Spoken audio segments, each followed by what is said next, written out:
Welcome back to the Great American Movie Review, where we review great American movies. My name is Kyle.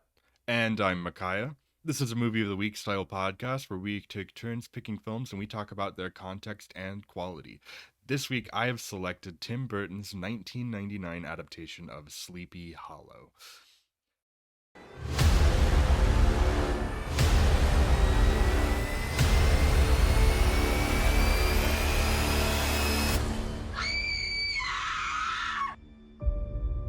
Sleepy Hollow follows eccentric Constable Ichabod Crane, played by Johnny Depp, as he heads from New York to the small town of Sleepy Hollow, where mysterious murders are occurring.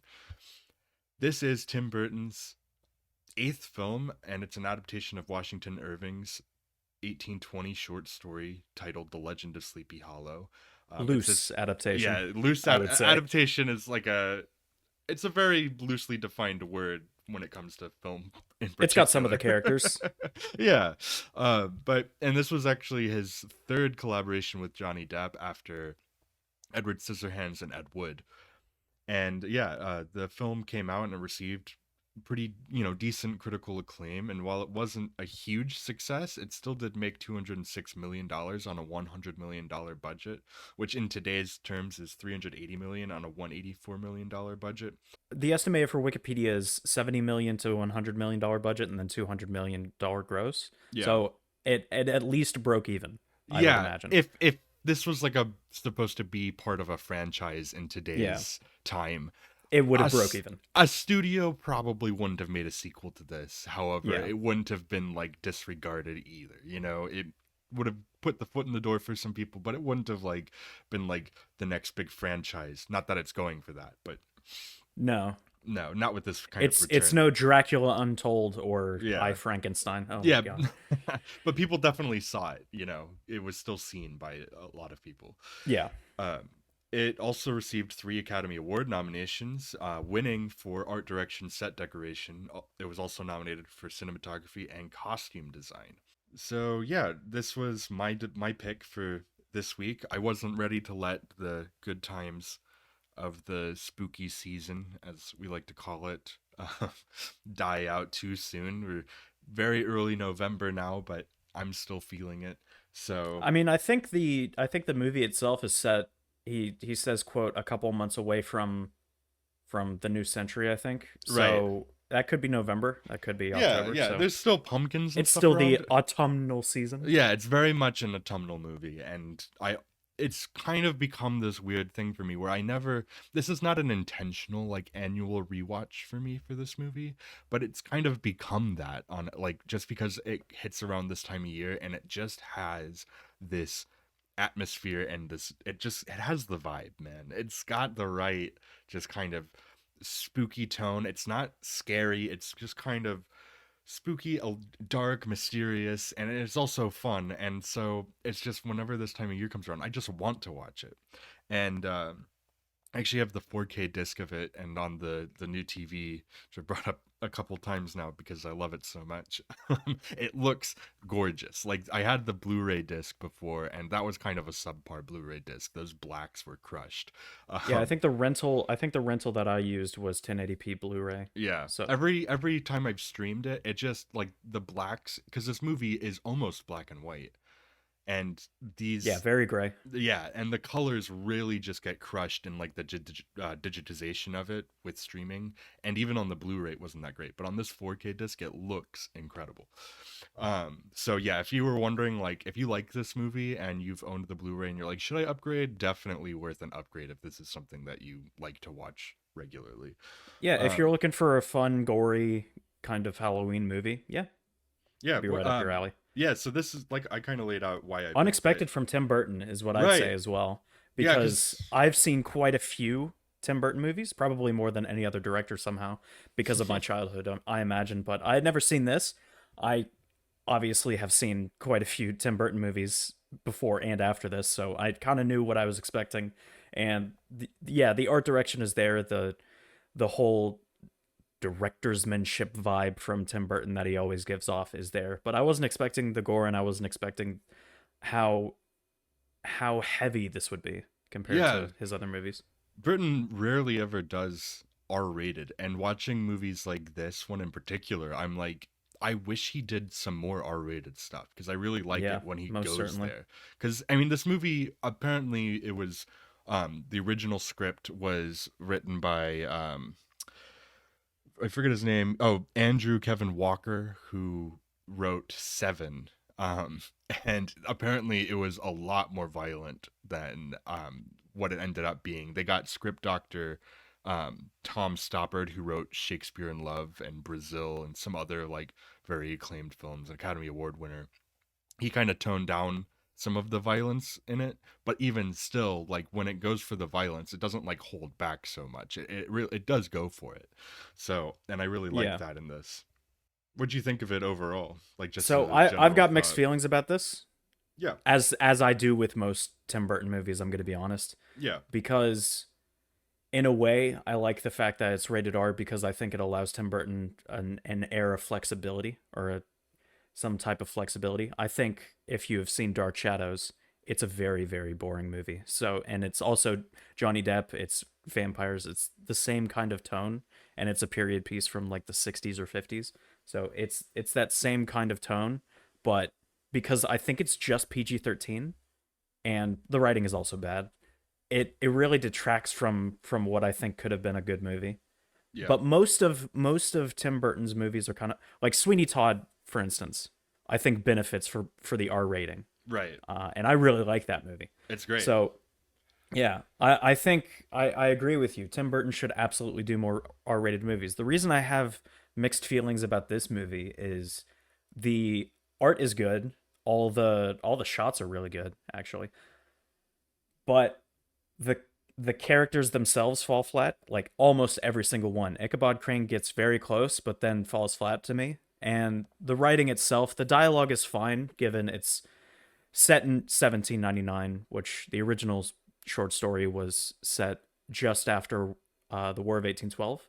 But this being set 20 years after the American Revolution, especially given it's a Hessian soldier, the legend of the headless horseman kind Right. of makes sense because they were the ones that fought for the British side in the American Revolution, but I digress. I think the dialogue is fine. It doesn't do anything special. It's just period piece style drop or style dialogue, but I think the plot itself jumps back and forth way too much for me. The plot itself about the conspirators and everything like that. Who knew it was old white men in the end? But man, like the subtlety in the plot does not exist at all. Yeah. And in the very opening scene when Ichabod Crane and the conspirators are in a room, which I got a very Knives Out feeling from Ichabod Crane and the conspirators, so I get why you might like that, you specifically. But even though it definitely doesn't do it as well as Knives Out because they are not subtle with the way that they're feeling and everything like that. And it turns out they're feeling the way that they feel. They're like shaking and they're like stirring and they're not doing well in an interrogation sense because of the headless horseman. But it also turns out that our suspicions were correct. They're just evil people who were in on this plot to kill several people. So, Yeah. and then it turns out to be a witch who is ham-fisted in the end. So Yeah.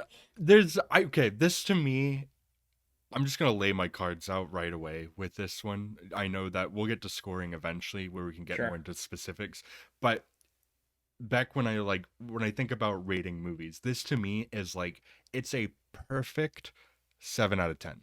Like it is for me personally. I really enjoy it. It's this one's all about the tone, and this one really nails the very specific tone that it's going for, the atmosphere, everything to do with its visual language and even its, textual elements with the characterizations and everything. It really just nails that tone so well. Um but I don't think that for me emotionally it does kind of miss the mark. I think it tries to go for something with the romance, especially with Ichabod and Katrina, and it just doesn't really get there. It feels a little forced. I think that both of them are giving great performance, Johnny Depp and Christina Ricci, but I just don't think that that really gets there. I like the I actually mystery of it. disagree almost entirely. Half of the movie for me for Ichabod is pretty not well acted compared to what Johnny Depp can do. The first half, at least, Mm. he kind of repairs it a little bit. But Christina Ricci is very. It feels like she's just there most of the time, and she's just depressed. And I think that she gives the appropriate amount of kind of mystery to that character while still like she's having definitely second agency. best in this movie, which is saying something with so many heavy hitting English actors, Yeah, which I is mean crazy to me. that character still has agency though in this movie. Like I feel like she has her own motivations and her own like character, and I think that she brings that out really well. I She's think this definitely more than yeah. one dimensional, but it feels weird some of the time the way the plot just she pushes the plot in a contriving kind of way, like finding the book that Ichabod Crane puts down her father in. He absolutely should have had that with him, as well as the letters that were evidence, because she had already gone into his room and discovered the book, and so he puts the papers in the drawer, and then that kind of thing, where things just happen because Ichabod needs to be in a bad relationship with um, Katrina at the time. So it's that kind of thing. That's more so the romance aspect, Yeah. but I still think the Headless Horseman plot is also very very strange to me, even though even though my favorite performance is Christopher Walken. He Oh has yeah. absolutely he has about 30 seconds of screen time total that are jumbled up, but he also just goes ha about 6 times, and He has that's no words, yeah. he has absolutely no words. It's very jarring every time I watch this. The first time you see that it's Christopher Walken and he's got these crazy teeth and his hair is just like straight up, which is kind of normal for Christopher Walken, but it's weird in this setting. No, yeah, it's um, so weird how they documented a normal Friday night for Christopher Walken. oh yeah, yeah. That's so weird. But I also I called it the second that I saw a couple of flourishes from the axe and the sword. I was like, that's something Ray Park would do, and it Oh yeah, is, yeah. It is. and It it's is Ray Ray Park. Park. It's Darth Maul himself. Yep, For getting all no the lines. yeah, He's recast with the head as Christopher Walken, and he's recast as Darth Maul. The voice is Peter Serafinowicz. yeah. I mean, it's the same year as Phantom Menace too. So Yeah, yeah. he's Not busy not a that great year. year, not a great year for the voice of Ray Park, but man, does he do some flips and stuff. He's on screen a lot. He is on screen a lot. He's just no face to the man. No, not so much. Yeah, even in Phantom Menace, his face is completely painted and has horns on it and stuff. You don't really get to see what he actually looks like. So, from I think because it does nail down sort of the Halloween vibe, I would say, and the period aspect of it is very very realistic, I'd say. Yeah, Of course, there's literal magic in it, it's but a stylized it's reality, but definitely a stylized reality. Yeah. it creates a very good sense of the verisimilitude. Like it has reality to it. It's a bit like 5 years later Van Helsing does that for me. It kind of nails that period aspect with being a terrible story, but Yeah. I think the storytelling aspects of this movie particularly are lacking, and that's the thing that I feel most strongly about. Yeah, I kind of agree with you. Because that's what I'm saying. Like, I don't think that this is like an absolutely like superb all timer or anything like that. But I really enjoy it, and every year I put it on, and it doesn't feel too weighty. It just kind of is to me good vibes, good time. I'm kind of in and out with it, and then I'm just like next year comes around and I'm like, yeah, I kind of want to watch that again. Like that's what it is to me, and I love it for that. Like I don't need every movie to be an 8, a 9, a 10 out of 10. I It, sometimes you really just want that nice, just like solid, but not too much, just 7 out of 10, perfect kind of experience. And I love this movie for that.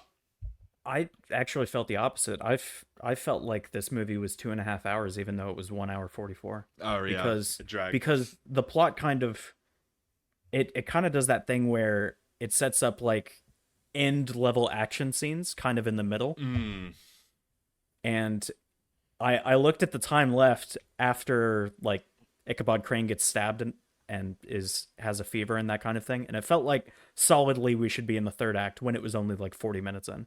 Yeah. So I think we can both agree though that this is much better than its literary counterpart. yeah. Yeah. I didn't fully read it, but I did read like an in-depth synopsis. And I did. And let me tell you the corresponding characters that are in this movie from the actual from from the story. So you've got Ichabod Crane, you've got Katrina, you've got the Headless Horseman, you've got Daredevil, the name of the Headless Horseman's horse, although it's given to Brom Van Brunt, who has the best nickname in the story, the short story. His nickname is Brom Bones. Oh yeah, which I wish they had kept. No, and they have Baltus, and they have Gunpowder, the name of Ichabod Crane's horse, and then they have Von Ripper, the guy who gives Ichabod Crane the horse. That's it. They had to make up the rest of, and here there are no plot points in the short story besides a chase scene involving Ichabod Crane and the Headless Horseman. That's it. In the last there few is pages. there is yeah, in the last few pages there is nothing else.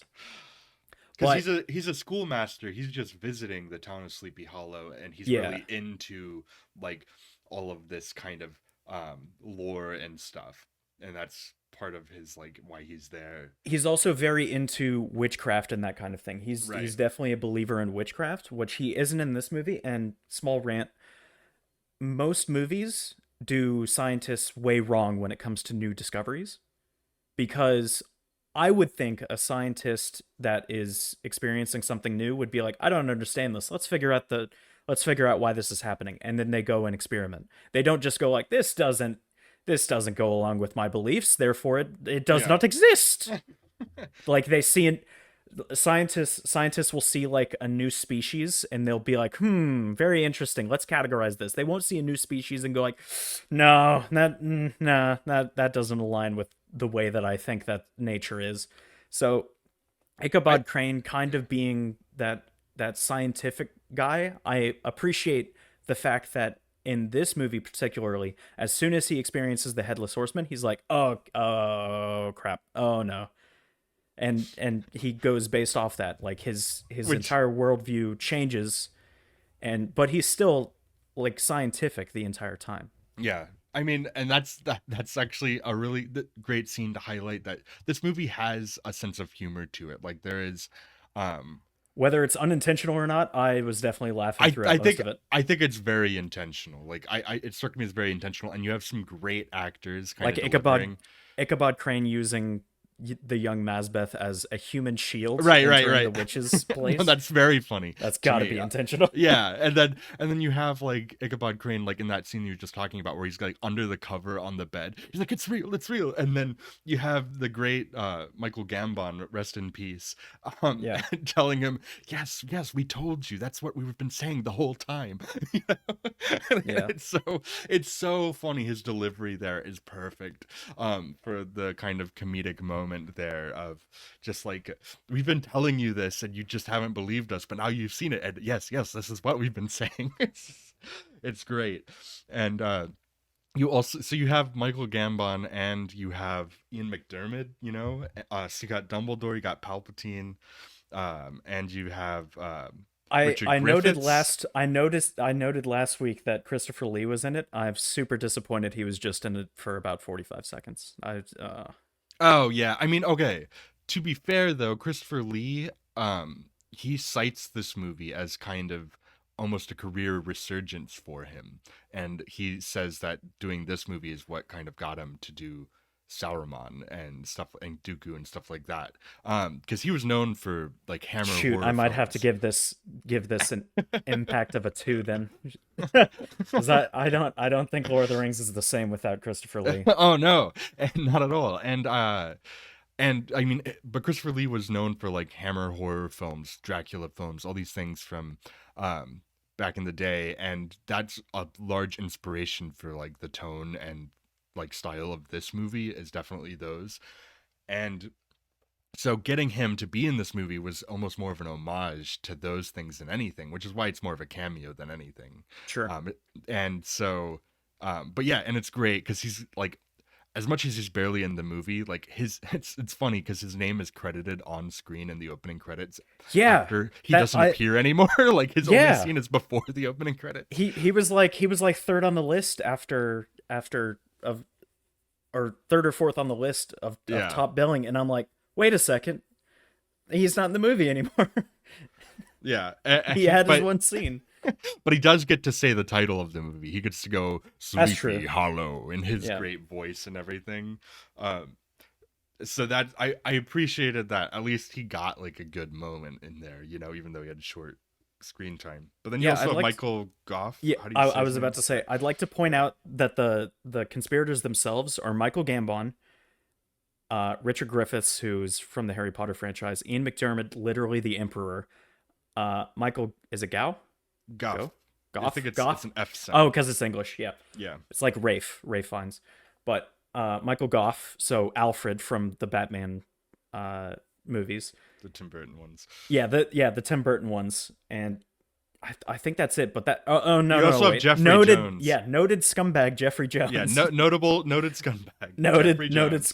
Noted scumbag, the principal from Ferris Bueller's Day Off. But yeah, man, what heavy hitters that are, in my opinion, underused. Ian McDiarmid is definitely underused a little bit. I expected him to be the main villain because of the like rumors and gossip surrounding him, but I was wrong about that. It turns out that the main villain is Baltus's or at least Katrina's stepmother, which Lady Van Tassel, it played makes by sense. Miranda It makes Richardson. sense for this script why they didn't have her in. They like had her in shots, but they didn't have her like speaking very much because they absolutely would have given away that she was Oh the yeah, main villain because of the subtlety of this movie and how yeah. it's completely lacking. I do think that the actual I really love the whole mystery, the unraveling of it all. I love Johnny Depp's like eccentricities in his way of going about things that are, like him trying to do an autopsy on the woman and like digging her up and everything. He's And very squeamish for a constable, yeah, no, I is like what I that they kind noticed. of, because I know that the character in the original is very awkward and ugly apparently, and they didn't want to go that route. Apparently Johnny Depp was like, I want to do a prosthetic and everything, but they said let's just do it where it comes through in your character that you're kind of like odd rather than like a visual appearance of being odd, which I think works for this movie. I think a prosthetic would have gotten in the way here. To be fair, I don't think, and you have to remember that this is 1820, so beauty wasn't exactly the same standard, Right. but he wasn't characterized as ugly. He was characterized, or even awkward. He was characterized as quirky. And oddly enough, the book specifically states that he was confused by the opposite sex, but he wasn't he he wasn't turned down by the opposite sex, if you will. Mm. He was still air quotes good with the ladies, but it's mostly because of his intelligence. Ah. So it I don't think the story ever characterizes him as ugly. That's a definitely some Oh, simplicity of the I think that the Ichabod Crane is based on some version of somebody in reality, and that person maybe the characterization comes from. But I don't know. They talked about it in like the behind the scenes stuff on this movie, but who's to say? sure. Um, But then again, you don't have very much to work with yeah, from the short story, so there's only so yeah. much you could say about No, it. the short story is pretty thin. I mean, it's early American literature. This is like early American horror literature, especially. Like, it's not going to be that in depth. It's more So, mysterious right. than But outright yeah, horror. I do think that the whole, I think the ending of the movie, which I do still really like everything that goes on in the ending of the movie with like the chase scene, the windmill, everything there when they're actually being pursued by the horsemen, all of that stuff, I think is great. I love that stuff. It's a lot of fun. But I do think that the reveal of the Lady Van Tassel and her whole like exposition monologue is a little bit clumsy and not the best way to like reveal that character and have her like give out her spiel. It's very generic, kind of a Yeah. cliche villain monologue almost, and I'm like, this part doesn't work as well. There's not much leading up to it, and then it just happens. Right. Because she it goes through the flashback. She was her and her sister were the twins that were there when he was decapitated, the headless horseman originally back in the day, and her sister was the witch who she also killed, which they just kind of throw in with this thing. I'm like, oh, okay, cool. If not for 2 seconds, the witch would have been killed off screen. Right, exactly. Just like a mention, is basically what happens. Oh, by the way, that witch that was in the movie, she was my sister, and also I killed her, and we're just gonna move right past that. So the one thing I will say is done better in the book itself is the implicities of what occurs, but not it's not explicitly shown. So in the movie, for instance, Ichabod Crane gets chased by what he thinks is the headless horseman with a pumpkin, and then the pumpkin gets thrown at his head. It hits him in the head, and then he falls to the ground, and then it ends up being Brom Van Brunt. And at the end of it, all the chase scene occurs and everything like that. That's kind of taken from the story, but the story itself, there's much more of a rivalry between Brom and Ichabod because they're trying to court the same girl. So there's much more of a tension there. And at the end of the short story, during the chase scene, Ichabod Crane gets thrown from his horse by getting hit by something that he thinks is the headless horseman's head. It's not stated whether it is or not, but the very next day, the scene is discovered, and the only thing that is there is Ichabod Crane's hat and a pumpkin smashed to pieces. So it's implied that 3 things happened. 1 is that the headless horseman actually did kill Ichabod Crane. 2, he survived and the attack and is living currently in like Connecticut or wherever he came from. And the 3rd one is Brom killed him with a pumpkin and then disposed of the body, which all 3 are given separate credibilities from different characters. So I like the implication or implication of that kind of thing. Whereas in this movie, oddly enough, given the fantasy elements, it's just very thrown out that yes, magic is real. The headless horseman, yes, he actually died, and he was real, and then he died, and then he came back to life, and now he's taking vengeance on people that he thinks has his head or his skull rather. And yes, witches are real, and also Brom is basically non-existent except for his bravery in one fight scene. So it's kind of weird what they do with the rivalry there that I thought could have been better. And it's also weird how they confirmed everything.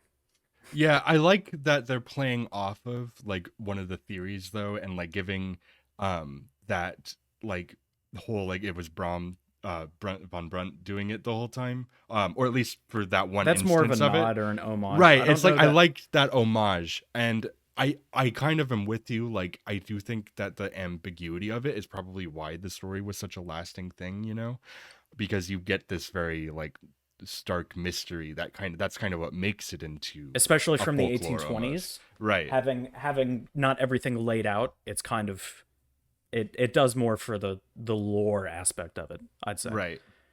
So I think that's true, and I think that's where the ending too, like making it all so explicit, is part of like it's a little underwhelming at the end. Even though I do still like the sequencing and everything within the ending of the movie. Like I like the sequences, I like the scenario that's presented, but I don't like I don't love the whole like we're just gonna like lay it all out for you in very clear like explicit detail. Like it's just funny to me that it's just funny to me that the best parts from the story they like put homages to instead of like basing off of that. Right. Yeah. No, I'm with you with that. It's definitely not the same story. Yeah, there's less racism in this one, as you told me. Yep, and that's for the I was going to bring that up. So because it's the 1820s, there is definitely some some racism in it. So anybody who wants to read the short story, it's there. I would read it as an educational purpose or an entertainment purpose, while being aware that there is some, unsavory things in it. Yeah. Washington Irving may not have been a great guy. I can't really recommend it. Well, nobody was in those days. No, It's no. difficult. I would say you still can limit people's motivations and their morals to the standard of today, but I don't think it's very helpful, because you would be able to do that for 10 years ago, for 20 years ago, for 30 years ago. Like, you can do that for any period of time in the past. So it's not very helpful when discussing the past. You can acknowledge it, but if you dismiss it because of that, it's not very helpful. So if you read the short story, I would read it personally as an educational, oh, so this is what it like writing was like in the 1820s, rather than like an, oh, this is how they thought morals were in the 1820s. I wouldn't gather anything from that. Right. Yeah, I think we're all aware of what the morals of the 1820s were. Yeah. But yeah, there's I think that this movie, one of the things that it actually does pretty well is, like, the late 90s, you really had this kind of push for special effects just throughout the 90s in general, with like Terminator, Jurassic Park, and then in 99 you have things like The Phantom Menace, you have The Mummy, very You have much X-Men things that coming out the very next year. a couple years later, Yeah. so in The Matrix that year too, special effects were like right, like on the precipice of being great. And I think that this movie incorporates special effects really well. I think that like they could have gone a route like the 1999 Mummy, a movie that I do love. I love that movie. It's a lot of fun. But the special effects in that movie, it leaned a little too hard into them and it wasn't ready for it.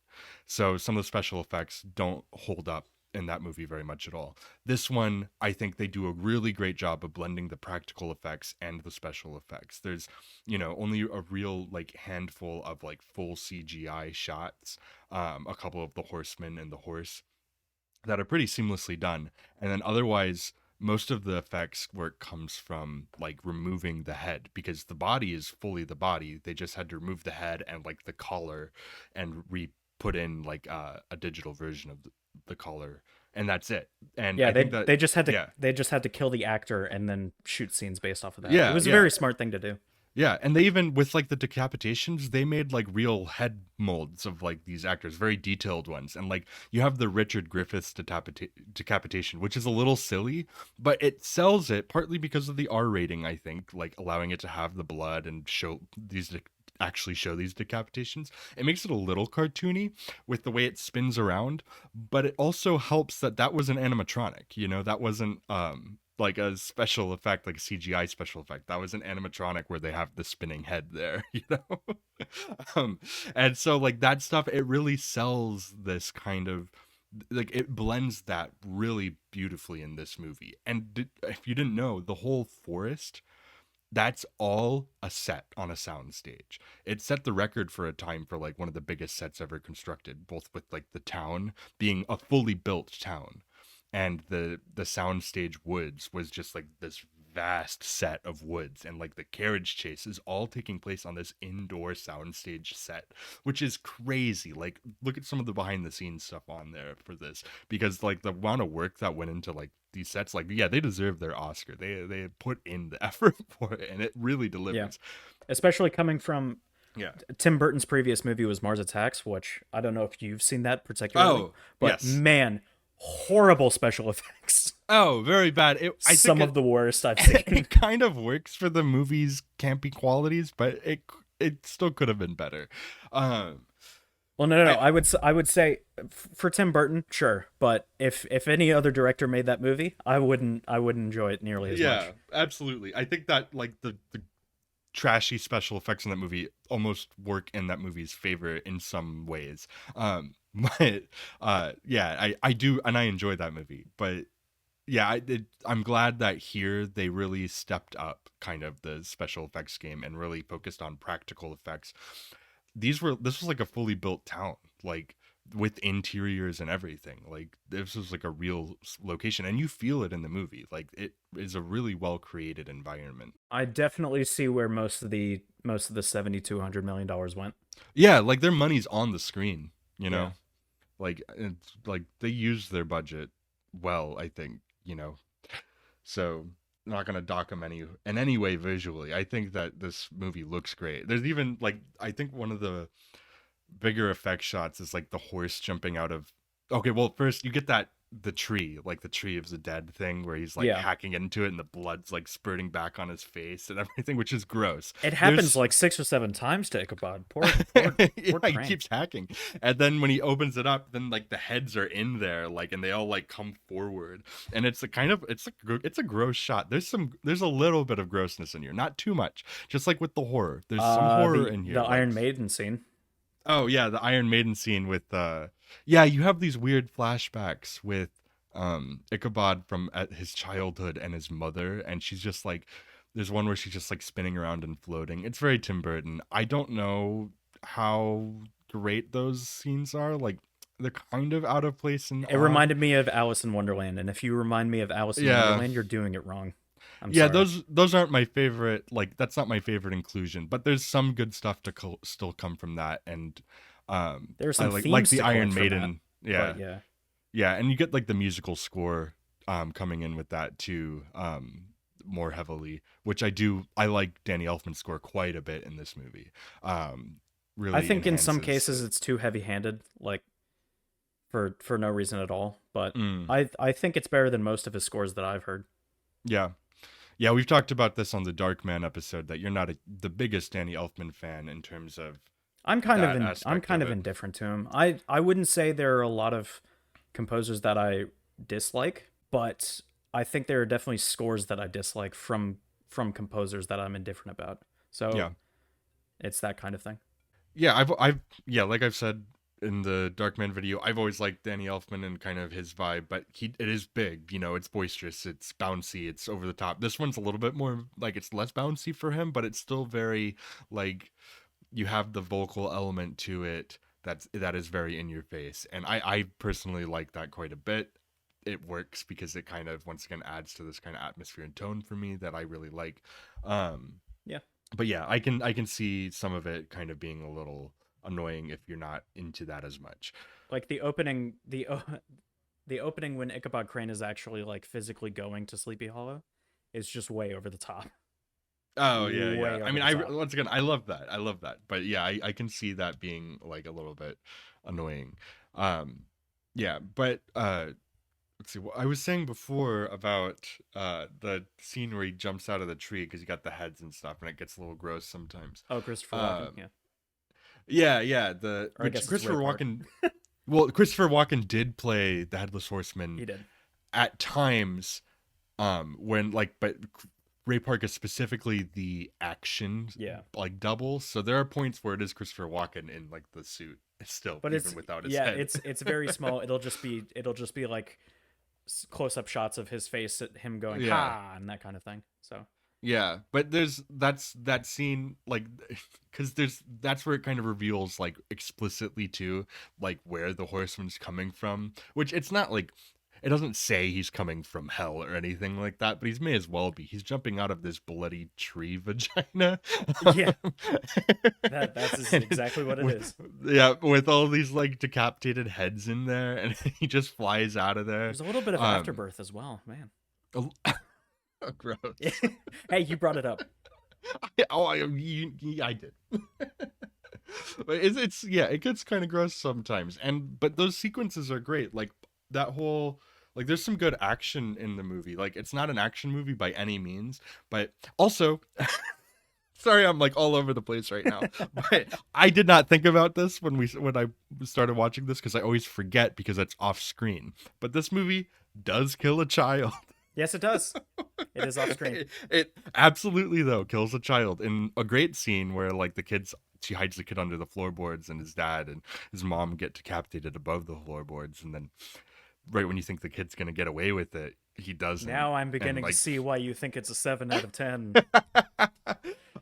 it makes it better though. Like it adds stakes. This is an emotionless creature. It is going after people, in this case very specific people, but it will hunt them down until they are dead no matter what. So, And so but the like plot this element kid, is it hunts down specifically the ones that the witch points out. So I guess because the she's witch got is his like, head kill the Killians, including the child. right. I forgot if that probably had something to do with the will situation that she's trying to manipulate. I don't know. Yeah. But What would the he's child like, know? yeah, you don't see the kid. Well, maybe the kid was in the will somewhere. I don't know. Well, they don't.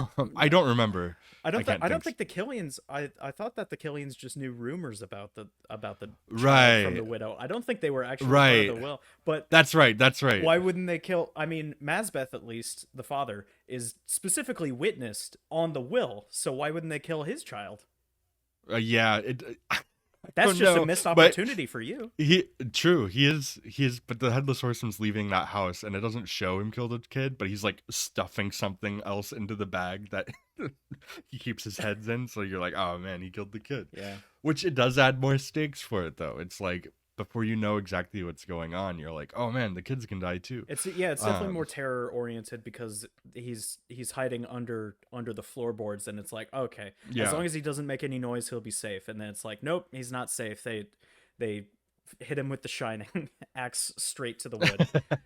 Right. That's where it's like this movie's not like, it's not really scary or anything. But it is dark though. is And dark, it yeah. has the right like tone and atmosphere to go along with the horror vibes of it. That I don't think it's going for being something like actually really scary. I think it's just going for exactly what it accomplishes. I don't know. Which, I think it's trying to be like a little bit as scary as like the Friday the 13th, the first one. Sure. Because it Sure. felt like that, like Prey and Predator type thing. Which most to of the me, time. it's about that scary because I don't really think the first Friday the 13th is that scary either. I do like it's very much a horror film and everything, but There are just I as think many that one jump scares, also, though, so. yeah, I think that one's like just as much as this one, all about kind of the tone of it and kind of this relentless killer aspect. Well, it's So mostly because I think that's actually a good comparison. In Friday the 13th, the jump scares and the tense scenes in between of those scenes are terrible characters and dialogue. So, and this one having at least better dialogue and better tone and better, setup is Right. makes it feel a little bit more different than a scary movie because of that.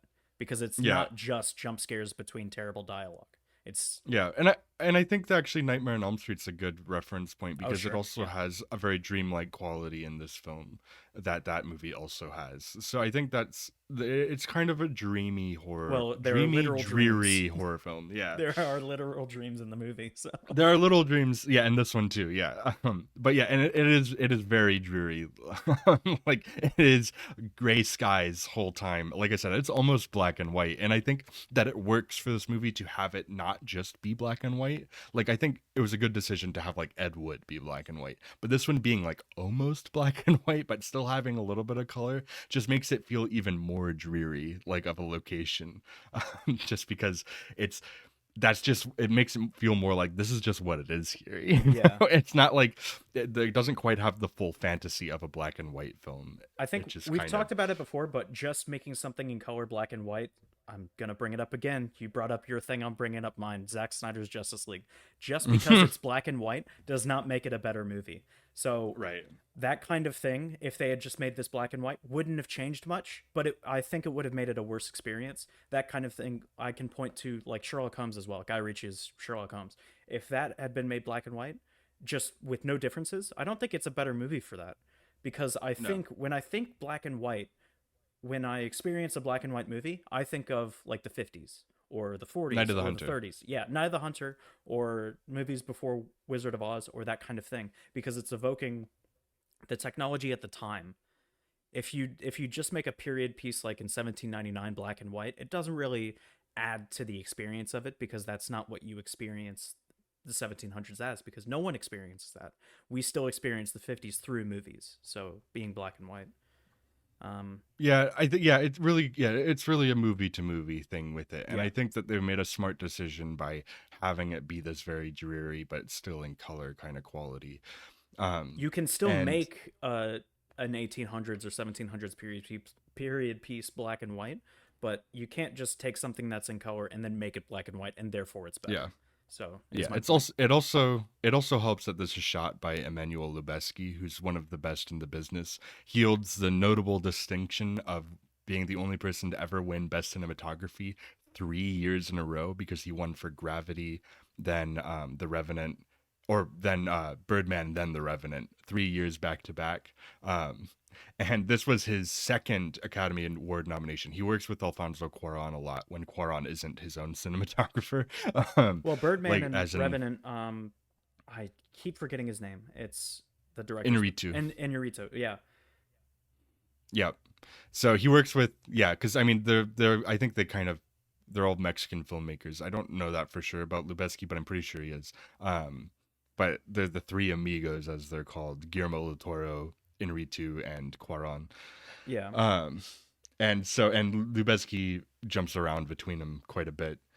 And but yeah, here this was his second nomination. He was nominated before for a Little Princess, Hmm. which was a Cuarón film, and it's great.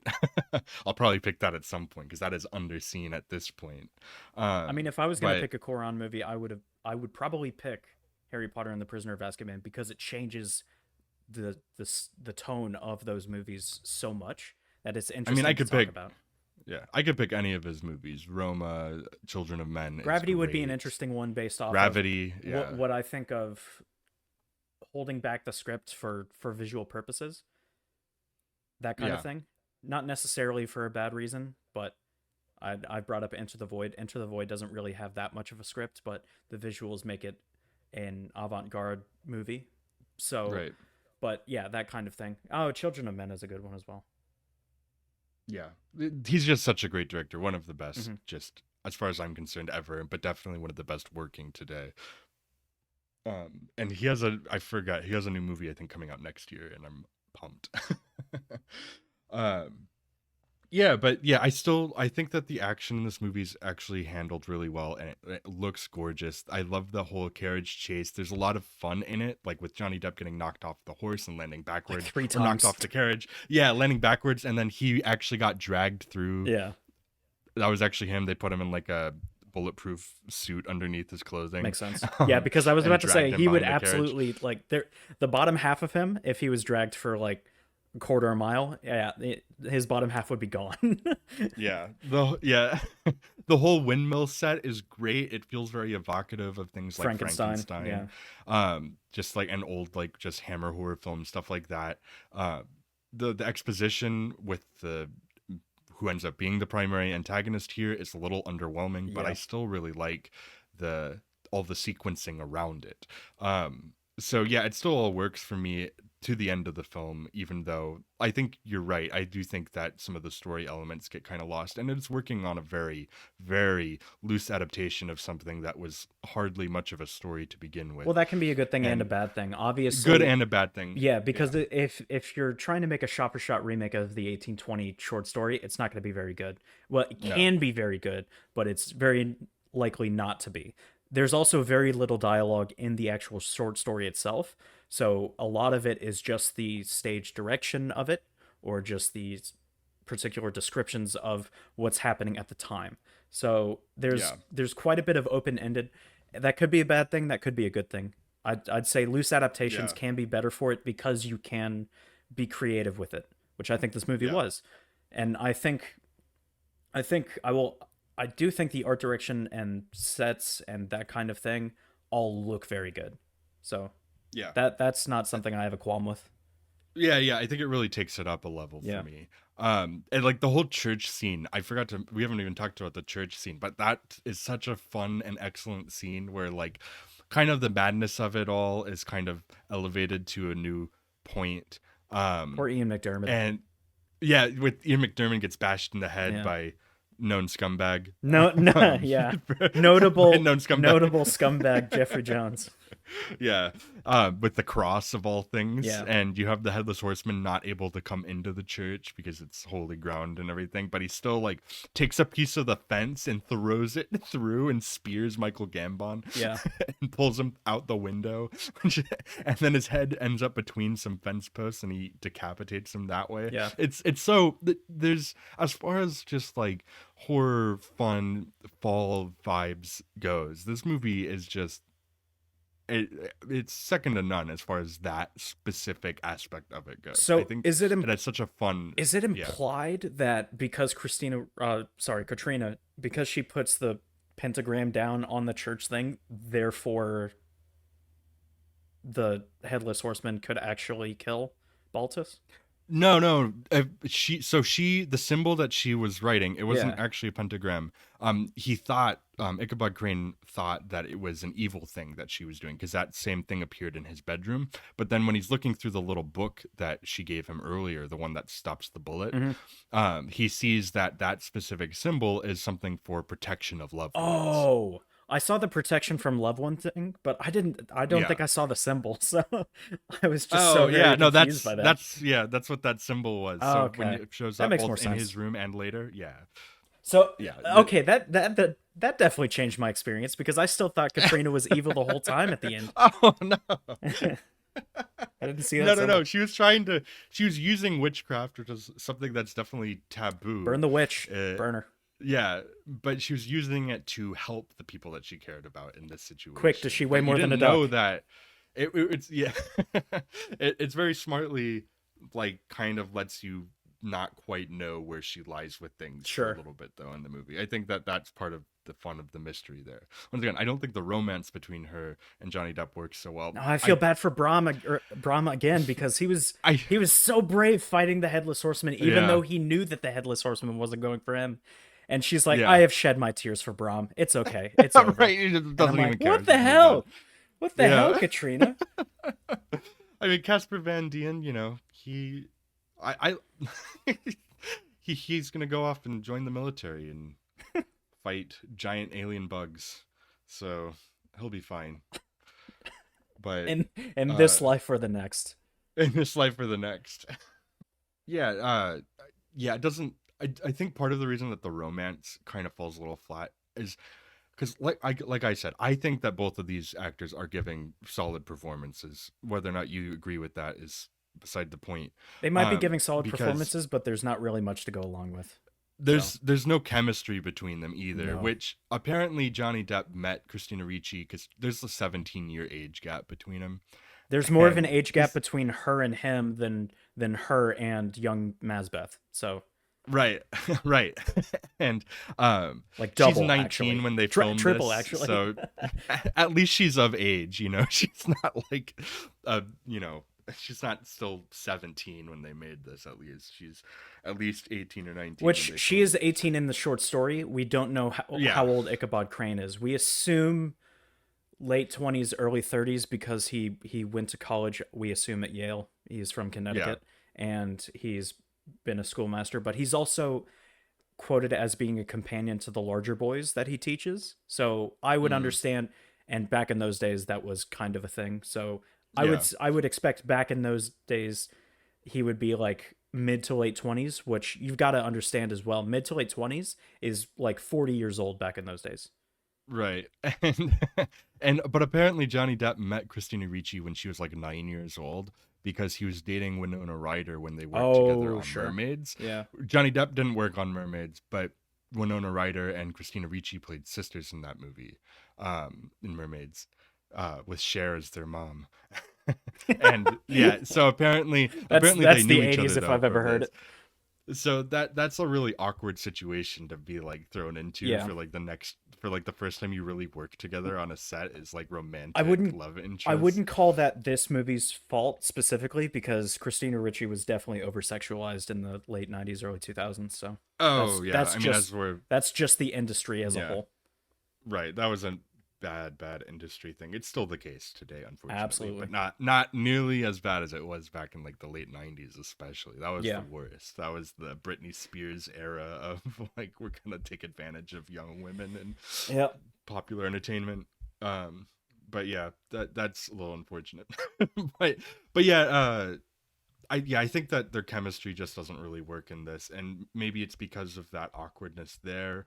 I don't know for sure, but like I said, I like their performances. I like their characters. Even I just, yeah, their chemistry doesn't work for the Oh, romantic angle, which is not an insignificant part of this. I also wanted to bring up, so most of the characters, probably like 70 to 80%, are Dutch. So they Mm, definitely would have a Germanic it's a Germanic language, so they would have a specific accent it's an oversimplification, but it's kind of in between German and English. yeah. English specifically, rather than just Scottish or anything like that. But I will point to the fact that early America itself, the early American accents and even the British accents from those times, I actually learned this looking this up.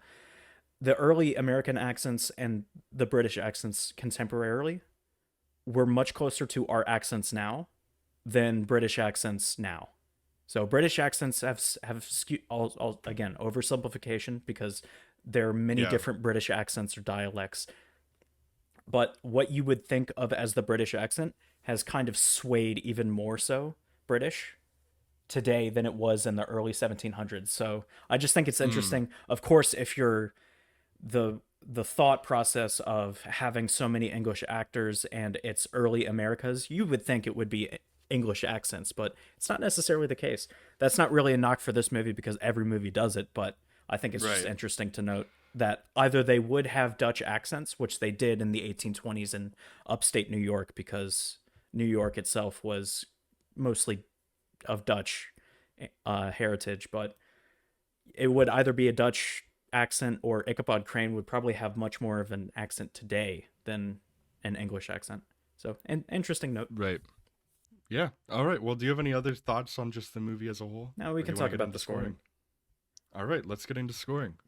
As usual, we have 10 categories, and each one we rank from either 0, 1, or 2. 0 being we don't think it's good, 1 being it's good, 2 being it's great.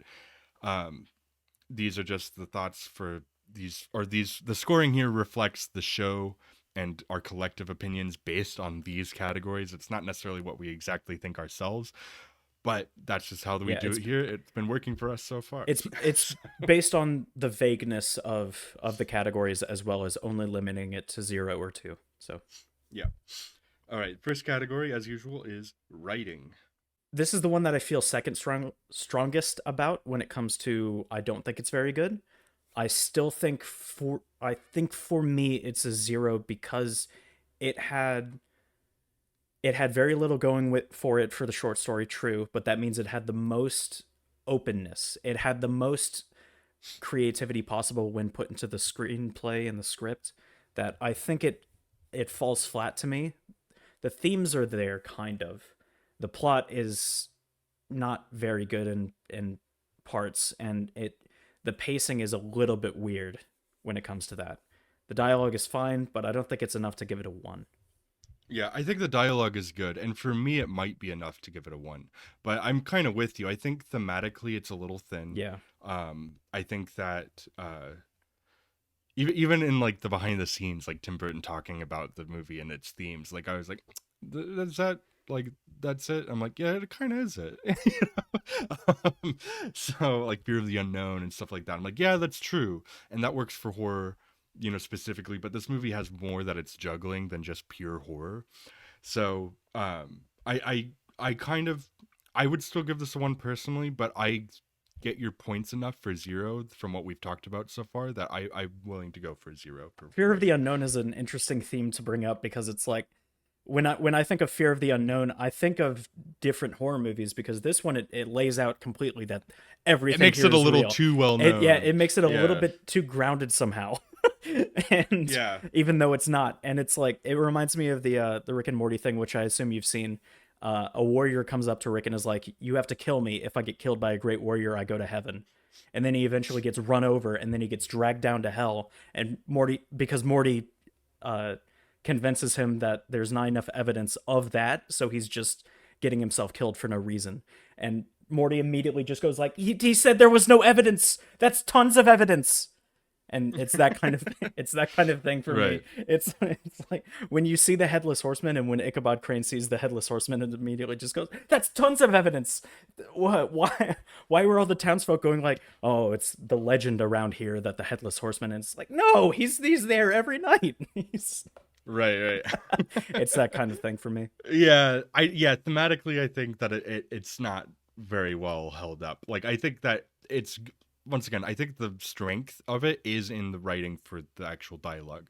But Yeah. yeah, the actual storytelling isn't necessarily the best. I think that comes through more in the direction and the production And just as and well, the the crappy performances even. dialogue for the romance scenes is also just that kind of thing for me. It's Yeah. tough. It's There's tough for me to see good romance writing because there has to be chemistry between the actors. That is a right. 100% necessity. And I don't think I see this there. If you want an Right. example of an age gap, that kind of thing, it's definitely not going to be Phantom Menace for me. But or Attack of the Clones, let's be honest. But for me it would be like Leon the Professional. Oh, That would be, yeah. yeah, it's still muddied, but I think it's handled well, and I suspect that's because I forgot the actor's name for Leon. He allowed Natalie Portman in those scenes to control the emotions of it. So Right. it helps quite a bit when it's that kind of thing. I believe the chemistry a lot better in that movie than this movie. So, Yeah. The actor is Jean Reno oh, in The but Professional. also what they're given, sure. No, I said yeah, the actor's name is Jean Reno. Oh, I didn't hear you. I thought you were talking about that's the actors, no, and no, Yeah. but Oh, no, no, no. Yeah, The actor's name. Jean Reno does a very good job in that Yeah, movie. yeah. Because I mean, that's obviously like a non-starter kind of relationship in that instance in that Correct. movie. This one, they're trying to sell it as an actual romance. Yeah. So, um, yeah, but yeah, I'm willing to go with you to 0 for writing. Okay, next category is world building, which I feel pretty strongly about the world building being a 2. So I think visually storytelling, I think it's good, but I don't quite believe the New York Police Department and that kind of thing. It's kind of just thrown in, but not really talked about, and that kind of thing. I don't think Ichabod Crane's like views of the world are explored as well as they could have been. I think, as I said, the art storytelling is there. I think it's just a 1 For world for building. world building. Yeah, I give world building. I think that the movie really sets both in the production design of everything, like the literal world that they built for it, I would kind of is split that in so between great. world building and visuals for me. I mean, that definitely goes to visuals as well, but I think that it's not just that they built great sets, the way the implementation of these sets. And I really felt the like once you get to the town and everything, especially like the New York City stuff is very brief at the beginning. Yeah, But then once you get into Sleepy Hollow, you like it really just kind of lulls you into this cozy town that has this dark mystery kind of going on within it. And I really like everything that's going on with that. I think the writing kind of fails some of the storytelling here, but I think the world building that they do for this is part of the reason why I come back to this movie. this might be more so for characters as well, but how much impact would you say the characters living in the world and how they feel? How much would you put that into world building? I would put The that more into relationship between the characters. characters and the world, or just In this situation, I mean that to some extent, but I think that's more important for characters. Like, are the characters well defined? sure. I think the world is better defined than the characters are in this I movie. absolutely agree, which is why I was going to give it a 1 because I do think it's good. I th- Yeah, I think the world building here is great. I think the world building here is one of the movie's greatest strengths, personally. okay. I'll give it So a for I'll me, give it a 2 then. okay, all Because right, I agree with you, characters. it is definitely one of its greatest strengths if we consider visuals and world building. Yeah. Yeah, all right, characters. I do like the characterization of the characters themselves, and I do chalk a lot of that up to the performances. However, Yeah. so I still think the characters here are good. I personally would give characters a 1. And if you're Um, chalking it up to the performances, that's more so acting. But what I would say about the characters is they are very thin. Ichabod Crane gets the most screen time, but also coming back to the subtlety of it, the characters are incredibly the villains mostly. The witch, oddly enough, because she's given the least amount of screen time, is given the most dimension, which is weird to me because every single one of the conspirators is all the same archetype and all the same kind of person. Yeah. They're all shifty. They're all like nervous about everything and that kind of thing. There aren't very many like redeemable characters in any way, or they're not very relatable even as well. In the short Yeah. story, Brahm is relatable to me because he's big macho man, but he's definitely a person that I've met. He's definitely yeah. He's ooh yeah yeah. He's definitely Ooh, yeah. Brahm Bones is ready. But he's definitely a person that I've met, whether in high school or in college. So, and even Ichabod Crane has some dimensions to him that in this movie he's very like scientisty, and then he's bravery guy. So it's and and Well, I love his lack of bravery in this movie, like him holding the kid in front of him as he's and going yet to he's the the most witch's brave in house. this movie. Right. Like, yeah, it's kind of like he has to be because everybody else is being so cowardly, but he's not like a brave person. So Sure. he's just Which willing is to weird actually because like again, he's a constable, he's a detective. right, All right. of the traits that he is given tell me that he should not be in his line of work. Probably not. He's squeamish even though he's like a coroner for some reason. And then again, it was the 1700s that Right, but everyone he's was a also the only coroner. person. He's also the only person who's actually willing to give an autopsy Yeah, because, like, even at the beginning of the movie, they're like, "Well, let's find the cause of death." They're like, "If they're in the river, they drowned." which this might have been before germ theory, so I don't know how well autopsies would have served people in the Oh yeah, 1799. So at least allowed him to discover that she was pregnant. yeah, which uh, and that's a good point as well because it's it's just exposition what everyone knows about everything. It's not really like shown at all. So I don't think the characters are very well fleshed out at all. I would give this a 0. Okay, I'll put a 0 in there, but if I feel like defending it more strongly, I'll come back to it. Okay. Like I said, I wouldn't give it a 2 personally for characters. So, I don't even um, think so. We can score this based off of what we think of movies, but I wouldn't even say that this is in the top 50%. It'd probably be in the top 50%. I don't think it'd be like top 5 when it comes to Tim Burton characters. So, no, I mean Tim Burton is known for some of his most memorable characters, which is why other ones of his movies would get 2s pretty but easily. he's also very rarely. So, even Nightmare Before Christmas is one of the only movies that he didn't himself direct, but he worked on the story, but that's different from the screenplay. So, he's very limited when it comes to his own writing in movies. It's mostly Yeah. put onto other people. So, I'm not really chalking this up to. I'd say the way that he directs his characters is a lot better than the way that they are written And this in a way. that's a good point. And our directing is our next category. And actually think that as far as directing goes, this is one of Tim Burton's best. Um, I think that he is a well-known and great director mostly for his like sensibilities that people really like from him, his gothic style and everything. But this one, I think he puts a little extra oomph into like his actual filmmaking more so than most of his other films, I think.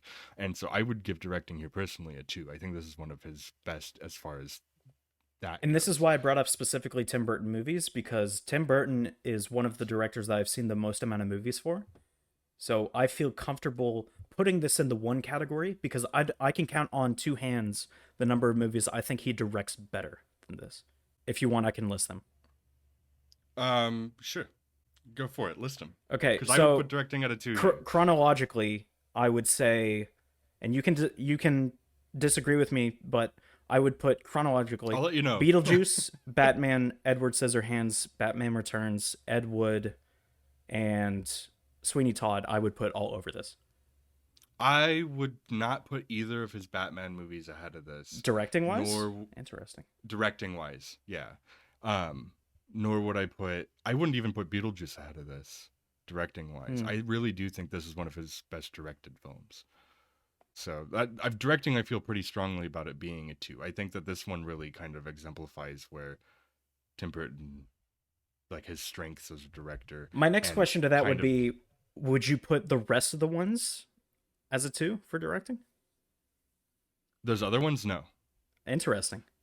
No, no. not like the Batman movies and that kind of thing, but would you put Edward Scissorhands, Ed Wood, and Edward Scissorhands, yes. Ed Wood, yes. Those are. I think these Edward Scissorhands, Ed Wood, and maybe Sleepy Hollow might be my favorite Tim Burton movies. But after that, I would Beetlejuice. I'd probably still give a 2, but I might give a 1. Interesting. And then, which I really like Beetlejuice. I don't think that's his best directed film, though. I don't think it's his best directed film. I think it's better than this, though.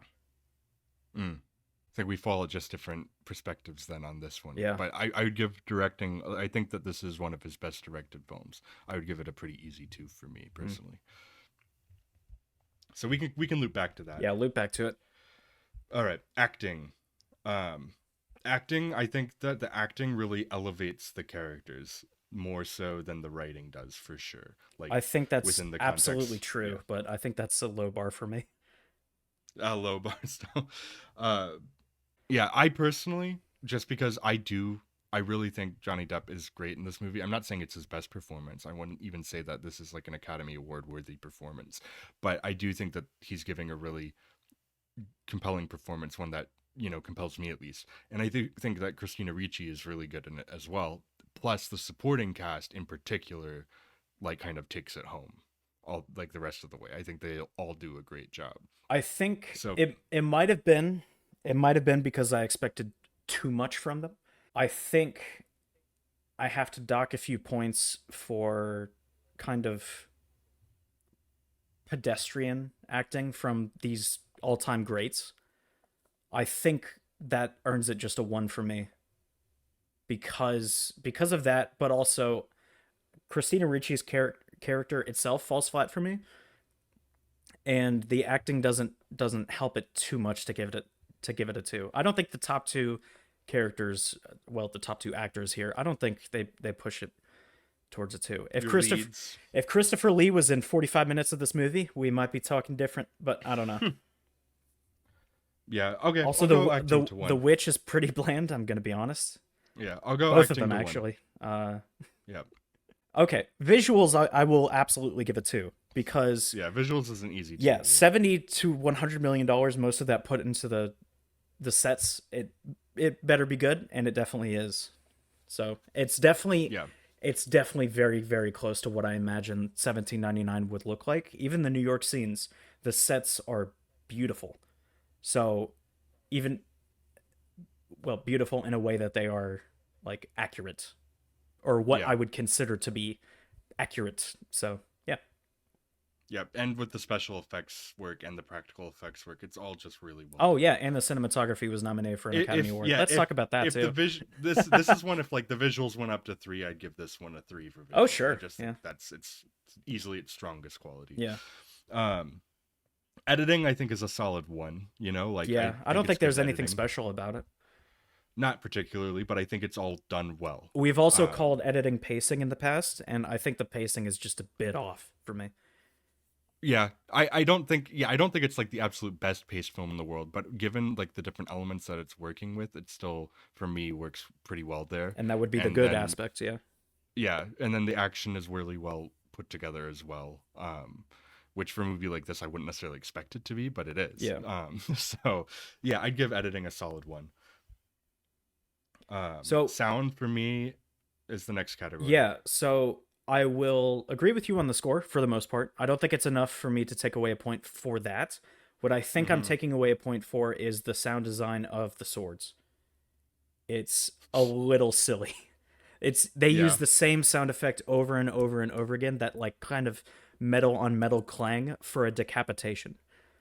I didn't notice that so much, but I will describe it in a better way. Monty Python and the Holy Grail, when it's lopping off limbs and that kind of thing, does like a whoosh kind of thing, which I think sounds more. It doesn't have to be so much realistic. It sounds more believable than like a clang as a head is falling off. It's kind of it definitely was immersive killing for me. But that being said, all the sound effects regarding not swords and sword fighting and that kind of thing, I would say was pretty good. The horse sounds were believable. The chase scene in particular has that kind of sound quality to it, but because maybe the beheadings are 90% of the movie, I would say it's a little weird. For me, I'd give it a 2. Maybe it's because I was listening to it with like my TV. I don't have like the best sound system in the world. But I was wearing headphones, so. Oh, okay. Yeah, the TV I have has like a really solid sound system, and with like the new audio track or like the audio track on the 4K disc, it just like it felt really good. Like I commented on the sound multiple times watching the movie, just thinking I was like, that's so good. That's so interesting. So maybe it has to do with just the way we watched it. Yeah, because there's definitely the sound as a there's definitely a difference between headphones, between like a surround sound system, just the TV stereo, a bass boosting stereo, or seeing it in theaters even. There's going to be a different experience for each and every one of those things. Now that we bring that up, I'm much more indifferent on how I would categorize sound. Oh no. Right. The part of it is that's why we kind of focus on score a lot when we talk about sound, because that's something that's a little bit more tangible. It's more grounded in like an objective quality. Like you can have bad score in bad places, sure. Yeah, but me watching all of the movies that we've watched so far with this similar system that I've basically been watching them all through, this one really stood out to me for its quality sound. I'm not once again saying it's the best ever. This wouldn't go 2 or 3 kind of situation, but I do think that this is a really solid, just sounding movie. Really like the horse sound effects, the meat of that. Maybe there are some redundant and sound effects within sword fights that are a little off-putting. That didn't take me out of it at any point, but I really did think that this sounded really good. It behooves me to bring it up, but there's also some really crappy VAR. VAR? Yeah. Or what is it called? ADR? ADR, that's it. Thank you. VAR is in VAR is in soccer. That's what they use for. That's what referees use to discuss like whether something was a foul or not. Sorry. Yeah, ADR. There's some really noticeable ADR, mostly actually from the horse scenes itself, but that's not from the horses. That's from the actors. Yeah, I didn't really. Once again, I'm not saying that you're wrong. I just didn't notice it so much. Yeah, sound is suddenly much more subjective now. Yeah, it really depends on our different sound systems that we're listening to it through. So I don't know how to call this. Yeah, I don't know how to call this either.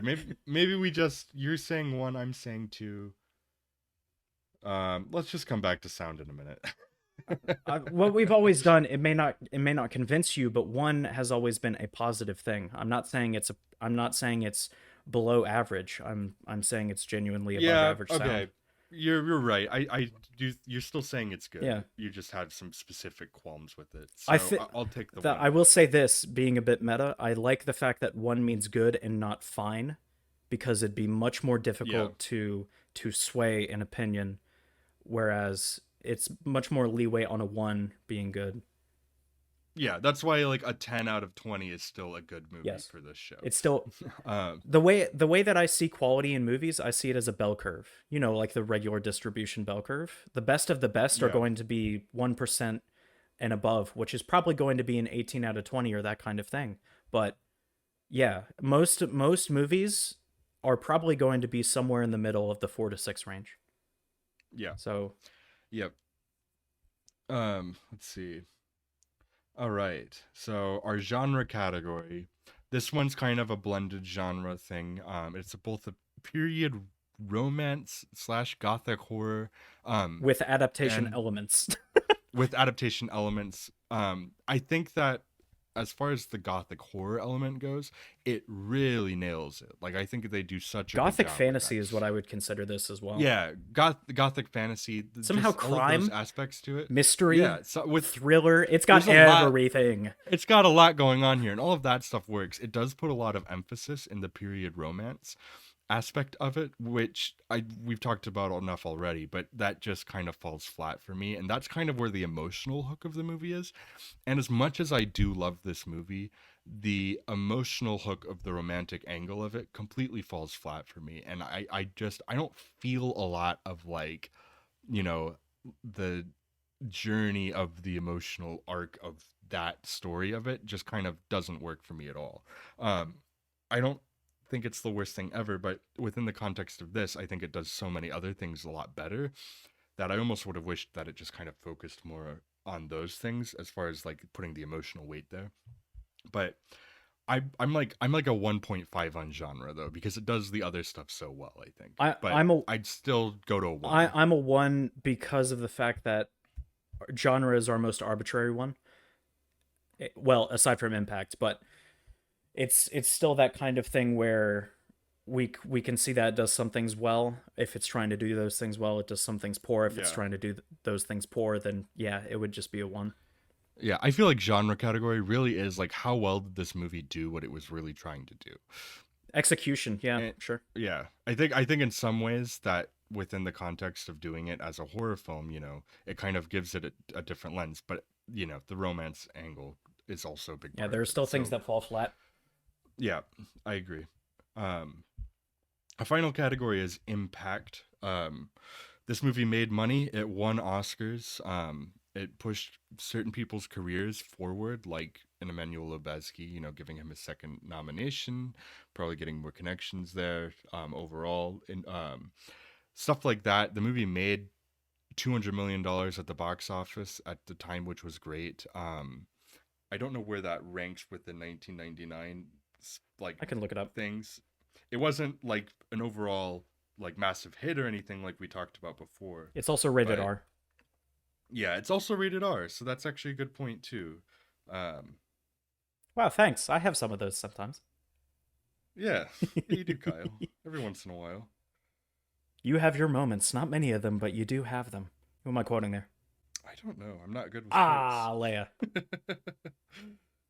Am I'm I? looking at it right I now. was about to say, am I wrong about this? Was it 1998 or 1999? It was 99. It Then, it was number 17 the year it came oh out. yeah, Just under Austin Powers 2 and above Double I guess Jeopardy. I guess I was looking at. Oh, this is domestic box office. Okay, that Oh makes yeah, sense. yeah. I'm looking In at worldwide. domestic, yeah, in domestic, it's still 20, so still around that. Yeah. But yeah, it was, people saw it. It got some accolades and Is it talked about? I think I think more significantly, I do think it's still talked about. Not broadly with everybody, but people who horror fans, Tim Burton fans and genre fans especially do gravitate towards this movie. Like people like me, this is a frequently rewatched film over the years, I think. And I've heard people bring it up. I don't think it's the most talked about thing. This is not a 2 for impact, despite Yeah, the I don't fact think that I it's the do most think talked it about did some among good Tim things. Burton movies, even. But I do think that this is a 1 for impact. Yeah, I will agree with that because of its accolades, its money, which are two Yeah. big key things for Impact. I will keep Yeah. bringing it up. Burton has. We gave Iron Yeah. Giant a 2 on Impact just for being cultural. So Yeah. it's that kind of thing. Impact is it's going to be tough for us to give something a 0 as we saw last week with Overlord. Yeah. All right. We have one category to circle back to now Yeah. with directing, which once again, I feel really strongly about this being 2, just because I really feel like this is one of Burton's best directed films, pretty easily. And he is a great director when he's firing on all cylinders. Yeah. And this one, to me, he really is. Especially like when you look at the ones that of his that aren't good, like Planet of the Apes or some of his more Yeah, recent ones. this movie was smack Dumbo dab in in the middle of particular. Mars Attacks and Planet of the Apes. So Yeah. definitely a high point of those 5 years for me because I've seen all those movies. So I've Right. seen probably 12 of his movies, which is crazy because I usually don't watch that many movies for Tim Burton. But yeah. Yeah. Yeah, I think that this is really great directing. I still feel very strongly about it too. I don't know if your opinions changed at all. I did give you a couple ones on some of these categories. So if you're willing to go with me to that too. I kind of am because I would still not consider this great, but I think it's definitely at least good.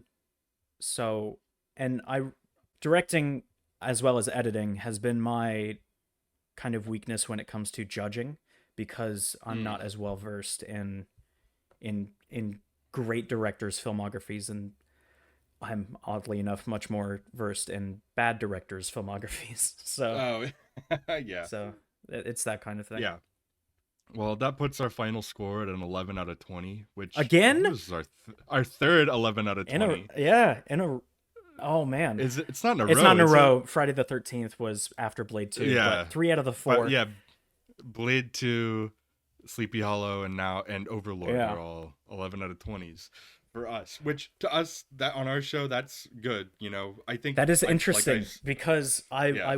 I would probably give this a 5.5 out of 10, or yeah, a 5.5 out of 10, but I wouldn't give Overlord a 5.5 out of 10. So I don't know how we Hey, got to that. that's the broadness of our scoring Yeah, system. it's it's so strange. Yeah, because like I said pretty early on, if I was scoring this myself, this is a perfect 7 out of 10, and I might bump it to an 8 because I have a fondness for it. Okay. But that's me going by feel. I really enjoy it. But I also recognize some of its And flaws. in case Um, anyone is ever confused, I will not take that away from you. You can call it a 10 out of 10 for all I care. yeah. Did you look up some 10 out of 10 or 0 out of 10 reviews for this one? Oh no, I totally Let's blew it and totally forgot. I oh want to do that again. Here, let me just see. let's do that real quick before we move on because I thought that was hilarious last time. One 5-star reviews just love this movie. Like it's just titled love, but that's it. Yeah, Um, it's possible that there's a lot of people that think, oh, like for me, anything that's 5 or above is kind of that above average kind of thing. And I always say that the quality of a movie and the way that you feel about a movie are two completely separate things and can be talked about because it's silly to just say, "Oh, I like this movie, therefore it's good," and then move on. It's just super unhelpful for talking about movies. We can talk about the things that we like, but if we get too bogged down with it, it gets too arbitrary for no reason at all. mm. Oh, somebody said with on a 5-star review, perhaps the highest quality horror film ever produced. That person might not have seen a couple of horror movies that I would put over that. Maybe one of like The Shining or Texas Chainsaw now that I've seen that one, but and I do think both of those movies are better than this one. But yeah, He did say if you loved this film as much as I did, you'll likely also enjoy The Village, M. Night Shyamalan's The Village. Which you know what? I do enjoy M. Night Shyamalan's The Village. I like that movie quite a bit. oh man, he So played you like a fiddle. me and Patrick W. Crabtree, we are two of a kind Yo, here. don't dox him. God. Oh yeah, sorry. He put his own name out there on the internet. That's true. Anybody Yeah, can he find doxed this. himself. Let's find a couple of 1-star reviews. Incoherent nonsense. This is the weirdest I don't movie. know. I followed along pretty well.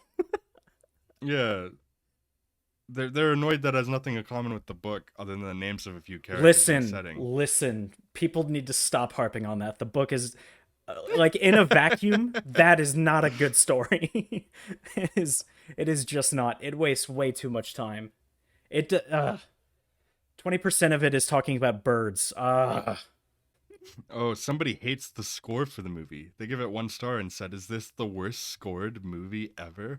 I've never seen I or wouldn't say rather that. I heard a don't even think it's Danny soundtrack so Elfman's worst. bad it ruins the movie. Sometimes it's so loud it drowns out the I will dialogue." agree with They, that, but I think it's so loud. I don't think it drowned out the dialogue for me. I did have to have the subtitles on because the dialogue was super like old-timey. yeah, some people are just mad that it's inaccurate. Like somebody said, WTF? Ichabod Crane was a school teacher. Lame. 1 star. Yeah, like I wonder if that person's is also angry at Tim Burton's Batman because it wasn't a lot like the comic books. So, Yeah. yeah, movies can be different from their book counterparts. I mean, The Shining was. It's regarded as one of the best horror-esque movies. So, what do you say? I love. Okay, I'm on IMDb now. Because This one's an honest review, and in capitals, is the top 1-star review. It says, well, Well, it I has a assume it's great not cast. the honest review. Well, it has a great cast and they all do a great job, but it's really Tim declaring to the world that he is too lazy to read. Again. He's not the one that wrote it. No, He's not the one neither that of us. wrote it. I would never have a problem with Tim Burton based on the quality of characters and say that it's Tim Burton's fault.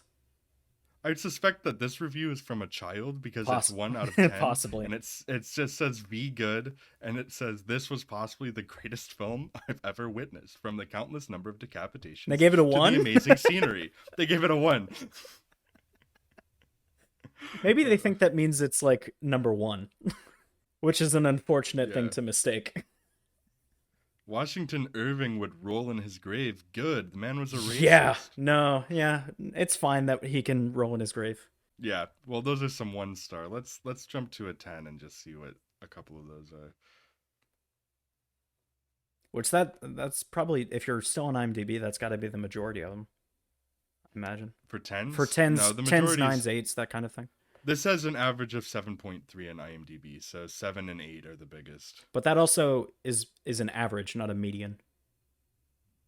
If they showed what the median review was, like, that would probably be an 8, I have to imagine. Actually, no, they do show that. They show they don't show the median itself, but you can kind of calculate it. Yeah. Yeah, these reviews aren't really all that funny, unfortunately. They're more like people really do like this movie for the most part. So, sumptuous horror classic, the best adaptation to date. That might be true.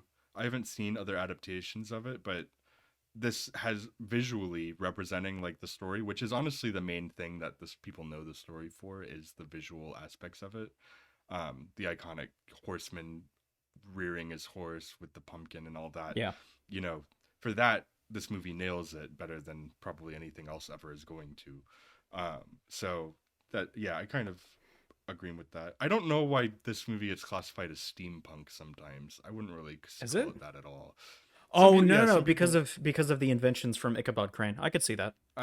Maybe a little bit. Yeah, no, it's that kind of thing. It's like the inventors kind of thing. Also, did you notice that he took out like a random vial of powder and then sprayed it on the ground of Mazbeth? Right. And then he said, it's like, there's a chemical reaction. There's a chemical reaction. This was a singular thrust. And I'm like, how do you get that? Yeah. How does that work? Yeah. Well, either way, I think that kind of does it for what we have to say about Sleepy Hollow. Neither a 10 nor a 1. Yeah, I mean, once again, I really like it, and if you're looking for like a good, just kind of Halloween movie, just autumnal kind of thing, it's really great for that. It hits the spot. I actually would watch this again. Like, yeah, it's nice and cozy. Yeah, you know, it's. I wouldn't call it cozy. Really I would call it. It's got a vibe, but I wouldn't call it cozy. I would call it cozy. I would definitely call it cozy. I feel like cuddling up in a blanket with some like, you know, pumpkin or apple cider, you know, and watching this, it fits that really well. As his mother lurches forward in a pool of blood. Yeah, yum. Absolutely. Hot chocolate. Absolutely. It's cozy if you are into the macabre. Oh, sure. If the macabre is cozy to you, then yeah, like a campfire horror film almost. That's kind of the. I mean, that's basically what the short story was a campfire horror film or campfire horror story. But a anyway, badly told one, but one. Kyle, what are we watching next week? So we are watching next week is going to be the week of Veterans Day. So if we're in keeping with movies that we pick based off of the time of the year that we're at, which I'm firmly behind. I'm okay with that. We are going to watch The Hurt Locker. Oh, nice. I own that, but I've never watched it. Seriously? Yeah, I've never this is going to be it. fun. This is one of the first R-rated movies I saw, probably, because it came out. I saw it in theaters, so I was 12. Yeah. So I've seen plenty of Catherine Bigelow movies. I'm a really big fan of her as a filmmaker. So yeah, I don't know. I think the only reason that I've like hesitated to watching it is because I don't really run to watch war films. But yeah, I've always like I bought it. This definitely is a take. It's definitely more so Saving Private Ryan than like all Quiet on the Western Front. And the way I would define those is one of them is a war. It's trying to be it's trying to tell a story that might have happened during the war, whereas the other one is a fantasized kind of thing with some truth elements to it. The Sullivan brothers for Saving Private Ryan being a thing where all four brothers were killed in the same bombing of a battleship. So that kind of thing, there's still some truth to it, but it's more so linear than it is an open-ended like world recreation of battles. Yeah, I definitely prefer the Saving Private Ryan style of war. Well, it's got things to get to. Yeah, this is more so a bit like that, but it's also much more character oriented. That kind of thing, like a Saving Private Ryan, I should say. Yeah, absolutely. No, I'm excited to watch this. Then again, I haven't seen it in 10 years, so my thoughts probably have definitely changed on it, but I still like the movie. So yeah, well, I'm excited to check that one out. And yeah, that'll do it for this week on the podcast. Check us out on Spotify and Apple Podcasts if you prefer to listen to us in audio format, as this is a primarily audio show. But we put out new episodes every Thursday, and next week we'll be watching The Hurt Locker, so join us back for that. All right, we'll see you at the movies.